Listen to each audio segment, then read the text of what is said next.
All right, so these are our notes for Genesis 38, and we have the story of Judah and Tamar.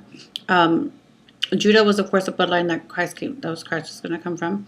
Um, and we have here the story of how he had three sons and they married her. Two of them died off, and they didn't want to make arrangements for the third one because they were afraid that he was going to die. And then so we had these things, and back then it was law. If your brother's wife died, then he would marry her. In fact, they even asked Jesus one of those questions like, would, whose wife would widows be if her husband died, and then her brother she became his wife, and then so on. They wanted to know whose wife would she be when they went to heaven, and that was the question that they asked him. And Jesus said, "There's not going to be any married people like in heaven in that formal way. Nobody's going to be given away in heaven." So that is like this is the first time it's mentioned here as far as down Genesis with that law that was made about the brothers and if widowed as far as that. But then when we go further down and read, you'll see it again. The instruction is given again. And also Judah was the first one the first to admit that he said that Tamar was more righteous because she said he's the one that did it.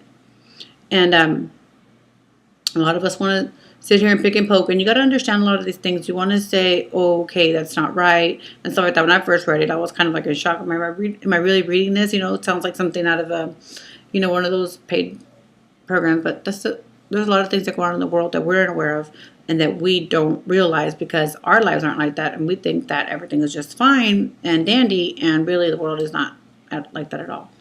And so we have that in the tribe of Judah and Tamar.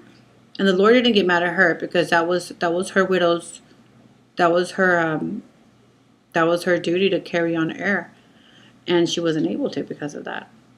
And so we have that went on, and Judah was a righteous man because he said she's more righteous than I am. He admitted to his sin. He said he was gonna have her kid, but he said I'm the one that did the error. But he didn't sleep with her again. Like a lot of us, not a lot of us, but people make the mistake of doing things that are wrong, and we don't say we were wrong in doing this and we shouldn't have done it. And honestly, anything you do against anybody, you're not doing it against that person. You're doing it against God. Because if you do something against somebody that's bad, usually if people do something good towards you, it's not called against. So if you do anything against anybody, that form meaning that you're doing something you're not supposed to towards people, you're sinning against God. And that's what I tell this to my children and stuff. And they say words or things or something like that. I'm like, you're not sinning against me as your parent. You're not you feel like you're sinning against me, but you're not sinning against me. You sinned against God first before it even gets down to being negligent or just inconsiderate of me. It's his law you break first, and then as so forth. Then it goes down, but always remember that a lot of people don't want to take that in acknowledgement that when you do things towards people, it's towards them, that you think you're hurting them and you're doing this and that to them, and you shouldn't. It's not. You're doing it against God because that's not God's will. Anything you do that's not God's will is against God, and most of the time, almost all the time, it's referred to as against people.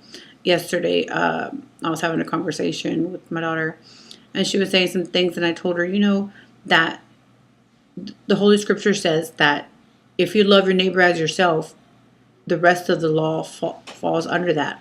Because the rest of the law falls under that. Because if you love somebody, you won't steal, murder, cheat, lie to them. Then you shouldn't do those things. If you do love them, and that's why it says that law is one of the golden laws it was called, or the primary laws. I can't think of it right now, but I will find it, revisit next time.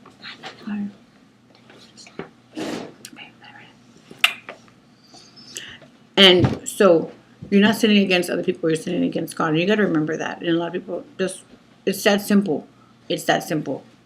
And you shouldn't treat people any kind of way against them, only towards them. Good things. And that's it. And we'll be back, like I said, we'll be back and finish up. And we will finish up And we'll start on the rest of Joseph's story on Genesis 39. Okay.